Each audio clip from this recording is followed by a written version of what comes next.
మనం నోబెల్ పురస్కారాల గురించి ప్రధానంగా ఈరోజు చూద్దాం.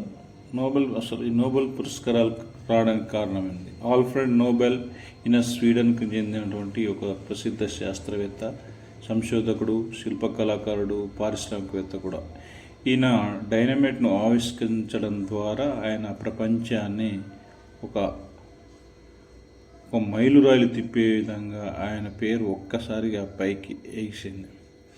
అయితే నోబెల్ జీవితంలో ప్రధాన ఘట్టాలు, ఆయన్ని నోబెల్ పురస్కారాల స్థాపనకు స్ఫూర్తి ఇచ్చిన అంశాల గురించి ఒకసారి చూసినట్లయితే, ఈయన ప్రారంభ జీవితం చూసినట్టు ఆల్ఫ్రెడ్ నోబెల్ 1833లో స్వీడన్లో జన్మించాడు. ఆయన తండ్రి ఇమ్మాన్యుయల్ నోబెల్ కూడా శాస్త్రవేత్త, ఇంజనీరు.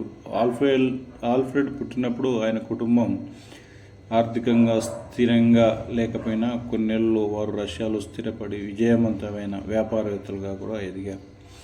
డైనమైట్ ఆవిష్కరణతోటి ఈయన పేరు ప్రఖ్యాతలు వచ్చాయి.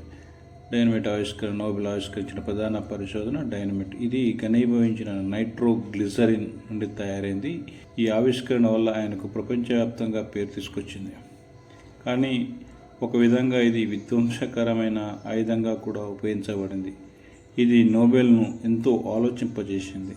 నోబెల్ పురస్కారాల స్ఫూర్తి 1888లో నోబెల్ సోదరుడు లుడ్విగ్ మరణించగా ఒక పత్రిక నోబెల్ గురించి పొరపాటున ఒక శిరోనామా ప్రచురించింది. The merchant of death is dead. నోబెల్ను దిగ్భ్రాంతికి గురిచేసింది, తన జీవిత వారసత్వంపై పునరాలోచింపజేసింది. అందుకే తన సంపదను శాంతి మరియు మానవాళి ప్రయోజనం కోసం ఉపయోగించాలనుకున్నాడు. నోబెల్ పురస్కారాల స్థాపన అందుకే చేశాడు. నోబెల్ 1895లో తన సర్వ సంపదను ఒక ట్రస్ట్లో పెట్టి ఆ సొమ్మును ప్రతి సంవత్సరం పండితులకు, శాస్త్రవేత్తలకు మరియు శాంతి కోసం చేసిన కృషికి పురస్కారాల రూపంలో ఇవ్వాలని తన యావత్తల్లో పేర్కొన్నాడు.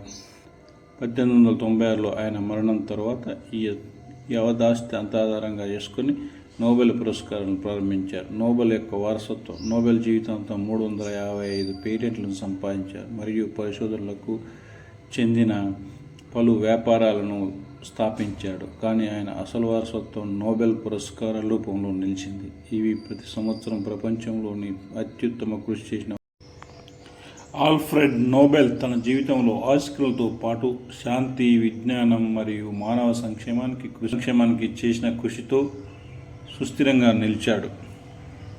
నోబెల్ పురస్కారం ప్రపంచంలో అత్యంత ప్రతిష్టాత్మకమైన అవార్డుగా పరిగణించబడుతుంది.